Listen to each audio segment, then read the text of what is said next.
قرآن مجید میں سورہ سجدہ، سورہ آل عمران، سورہ الفتح، سورہ توبہ، سورہ حشر، سورہ مائدہ، سورہ احزاب اور کئی جگہوں پر صحابہ کرام کی فضیلت بیان ہوئی ہے۔ بے شک اب حضرت علی نے رضی ہاں میں بھی کہتا ہوں بے شک، میں بھی کہتا ہوں بے شک، جس طرح علامہ صاحب نے کہا بے شک، میں بھی کہتا ہوں بے شک۔ اللہ تعالیٰ نے خطبے میں کہا اس امت میں بہترین افراد ابو بکر اور عمر ہیں۔ یہ محمد الکینی اصول کافی کے ترجمے الشافی میں ہے، آپ کے اس میں ہے۔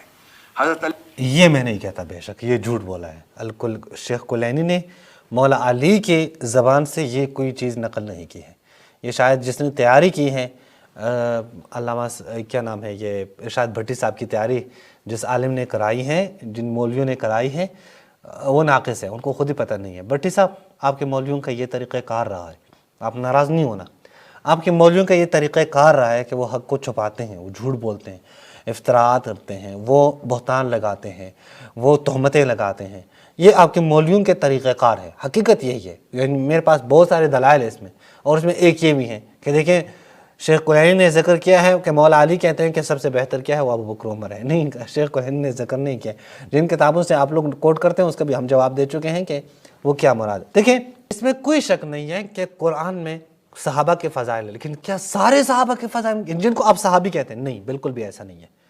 اسی قرآن میں دیکھیں، میں اس لیے کہتا ہوں، میں کہتا ہوں کہ آپ حدیث کی کتابیں تمام کے تمام سائڈ پہ کریں، شیعوں کی کتابیں سائڈ پہ کریں، سنیوں کی کتابیں سائڈ پہ کریں۔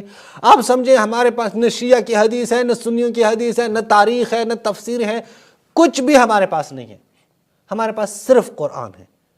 صحابہ کے درمیان، صحابہ کے بارے میں جو عقیدہ ہم رکھیں، اس کے لیے قرآن کافی ہے، قرآن کافی ہے، میں کہہ رہا ہوں قرآن کافی ہے۔ قرآن شیعہ نظریے کی بانگ طول اعلان کرتا ہے، قرآن شیعہ نظریے کی تائید کرتا ہے، قرآن کا نظریہ وہی ہے جو شیعوں کا نظریہ ہے۔ چونکہ قرآن آ کے بعض صحابہ کے فضائل بیان کر رہے ہیں، بعض صحابہ کی غلطیاں بیان کر رہے ہیں۔ اس کا مطلب کیا ہوا کہ بعض صحابہ اچھے ہیں اور بعض صحابہ وہ اچھے نہیں ہیں۔ قرآن آ کے کیا کہتے ہیں؟ بعض صحابہ کے بارے میں کہتے ہیں کہ یہ بہت اچھے لوگ ہیں، یہ نماز شب پڑھنے والے لوگ ہیں، یہ رسول اللہ کے ساتھی ہیں، یہ رحماء بینہم ہیں، یہ اشداء علی الکفار ہیں۔ بالکل اس میں شک نہیں ہے، یعنی آپ تاریخ میں بھی جائیں، دیگر کتابوں میں بھی جائیں، آپ کو معلوم ہو جائے گا کہ کون رحماء بینہم ہے، کون اشداء علی الکفار ہیں، بالکل واضح ہو جاتی ہے بات۔ اچھا، اسی طرح آپ دیکھیں کہ اسی قرآن میں پھر صحابہ کی غلطیاں بھی بیان ہوئی ہیں، اور ایسی ایسی غلطیاں کہ خود قرآن کہتے ہیں کہ وہ معاف نہیں ہو سکتی، جیسا کہ جنگوں سے فرار۔ قرآن کہتے ہیں جو جنگ سے فرار کریں بغیر کسی عذر کے، الا متحرفا عن القتال، اور متحیزا فلاں الی فئۃ، اس سے جو ہے ان دو کے علاوہ کوئی فرار کرے تو جہنم اس کی جگہ ہے۔ اور پھر اسی قرآن نے کہا ہے کہ بعد میں لوگوں نے فرار کیا ہے۔ اچھا، اب یہ بھی دیکھیں کہ اسی قرآن نے یہ بھی کہا ہے کہ منافقین موجود ہیں، اور ایسے کٹر قسم کے منافقین جو پختہ ہو گئے اپنے نفاق میں، مردوا علی النفاق، پختہ ہو چکے ہیں نفاق پر، منافقت پر، پتہ ہی نہیں ہے کسی کو کہ وہ کون کون ہے منافق۔ تو ظاہر ہے یعنی اس میں منافقین موجود ہیں نا، اب آپ کو معلوم نہ ہو تو پھر ہم آپ کو دکھا دیتے ہیں کہ کون کون سے منافق تھے۔ اور رسول اللہ کے دور میں منافقین موجود ہیں، پورے سورہ منافقون نازل ہوتی ہے کہ منافقین ہیں، پھر رسول کے بعد کوئی منافق نہیں ہے، سارے رضی اللہ بن جاتے ہیں۔ یعنی رسول کے دور میں 300 منافق غزوہ احد سے واپس ہو جاتے ہیں۔ رسول کے دور میں یہ منافقین یہ اپنی مسجد بناتے ہیں، مسجد درار۔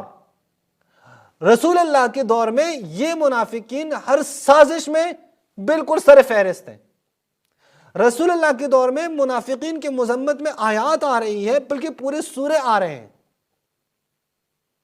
بہت ساری جگہوں پہ جا کے دیکھیں منافقین کا تذکرہ موجود ہے۔ منافقین رسول کے دور میں کوئی بھی موقع ہاتھ سے گنواتے نہیں ہیں، مگر یہ کہ وہ مسلمانوں کے خلاف اپنی سازشوں میں اس کو اپنے ان سازشوں کو کامیاب کریں، کوشش کرتے ہیں۔ حتیٰ آپ دیکھیں جنگ احزاب میں یہ منافقین، جنگ احزاب میں اب خندق کو دی گئی ہے، سارے کفار موجود ہیں، اور اسی طرح یہودیوں کی سازشیں ہیں، اندر یہ منافقین کیا کہتے ہیں؟ ما وعدنا اللہ ورسولہ الا غرورا، اللہ اور اللہ کے رسول نے ہمیں دھوکہ دیا ہے. یہ منافقین موجود ہیں. لیکن اچھا پھر یہ بھی دیکھیں، رسول اللہ جب جاتے ہیں تبوک تو کیا کرتے ہیں؟ واپسی پہ یہ لوگ رسول اللہ کے قتل کرنے کا ارادہ کرتے ہیں اور کوشش کرتے ہیں کہ رسول اللہ کو شہید کر دیں. یعنی یہ لوگ باقی مسلمانوں کو تو چھوڑ دیں، باقی لوگوں کو تو چھوڑ دیں، باقی اسلامی تعلیمات کو چھوڑ دیں، وہ آخری پیغمبر رحمت للعالمین ان کو بھی قتل کرنے کا ارادہ کرتے ہیں.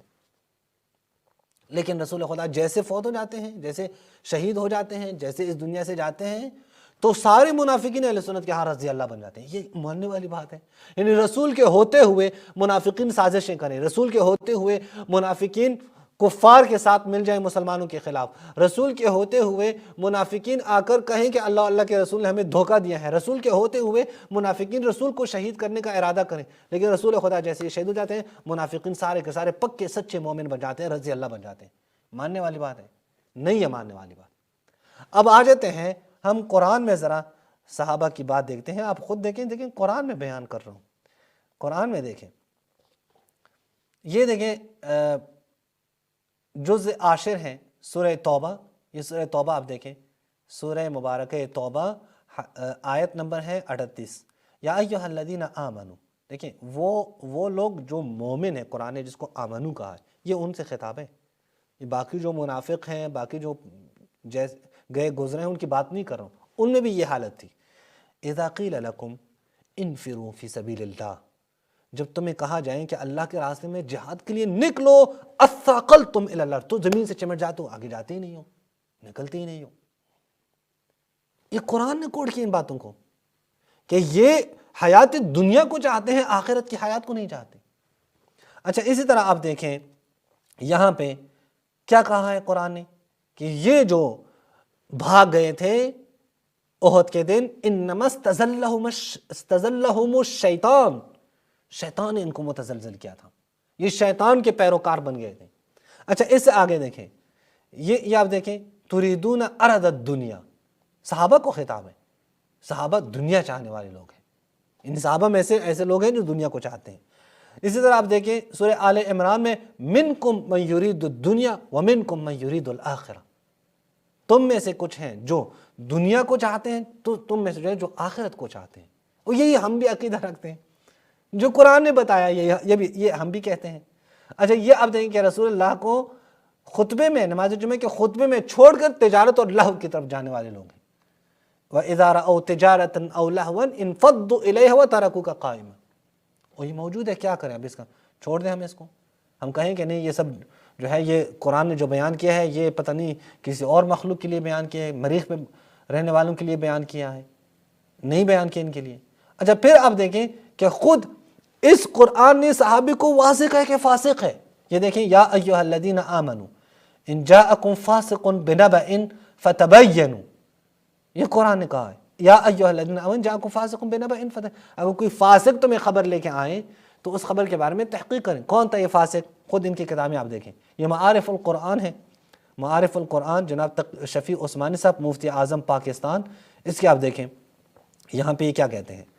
یہاں پہ کہتے ہیں اس آیت سے ثابت ہوا کہ کوئی شریر فاسق آدمی اگر کسی شخص یا قوم کی شکایت کریں، ان پر کوئی الزام لگائیں، تو اس کی خبر یا شہادت پر بغیر مکمل تحقیق کے عمل کرنا جائز نہیں. یہ فاسق کون تھا؟ اس آیت کا ولید بن عقبہ رضی اللہ تعالیٰ عنہ کے متعلق نازل ہونا صحیح روایات سے ثابت ہے. اس آیت میں ان کو فاسق کہا گیا ہے. اس سے بظاہر معلوم ہوتا ہے کہ صحابہ میں کوئی فاسق بھی ہو سکتا ہے. اب کیا کہوں میں؟ یہ آپ کے مفتی شفیع عثمانی مفتی اعظم پاکستان ہیں، یہ کہہ رہے ہیں صحابہ میں فاسق بھی ہوتے ہیں. تو فاسق لوگوں کو رضی اللہ کہوں میں؟ یعنی آپ مجھ سے یہ مطالبہ کرتے ہیں کہ قرآن میں بیان ہوا ہے تو فاسق نہیں. میں کہتا ہوں قرآن میں یہ جو بیان ہوا ہے صحابہ کے، جو اچھے صحابہ ہیں ان کی اچھائیاں اور نیکیاں بھی بیان کی ہیں قرآن نے، جو برے صحابہ ہیں ان کی غلطیاں بیان کی ہیں. یہ قرآن نے خود پھر تقسیم بھی کیا ہے. سورہ توبہ کی آیت نمبر 101 102 میں بیان کیا ہے، والسابقون الاولون من المہاجرین والانصار. اسی طرح پھر وہ طبقہ بھی ہے جو اچھے کام بھی کرتے ہیں، غلط کام بھی کرتے ہیں، اور وہ طبقہ ہے جو منافق ہے. یہ کیٹیگری بیان کیا ہے، سارے ایک جیسے نہیں ہیں کہ سب کو ہم رضی اللہ کا ہیں۔ قرآن اس نظریے کو کسی طور پر بھی قبول نہیں کرتا، نہیں حدیث قبول کرتا ہے، نہیں تاریخ نے قبول کی ہے، نہیں کوئی صاحب عقل اس کو قبول کر سکتا ہے۔ فقط اور فقط یہ کہ ان لوگوں نے یہ شروع کیا ہے، تمام کے تمام صحابہ عادل ہیں، نہ کوئی روایت ہے، نہ کوئی حدیث ہے ان کے پاس، نہ کوئی آیت ہے کہ تمام صحابہ عادل ہیں۔ ان کے مولویوں نے یہ بنایا ہے الصحابہ کلہم عدول۔ تو ہم جو کہتے ہیں کہ تمام کے تمام صحابہ کو ہم نہیں مانتے، کچھ صحابہ کو مانتے ہیں جن کی قرآن نے ان کی تعریفیں کی ہیں، قرآن نے ان کو سراہا ہے، ہم ان کو مانتے ہیں۔ قرآن نے جن کو مذمت کیا ہم کبھی بھی نہیں مان سکتے۔ والسلام علیکم ورحمۃ اللہ وبرکاتہ۔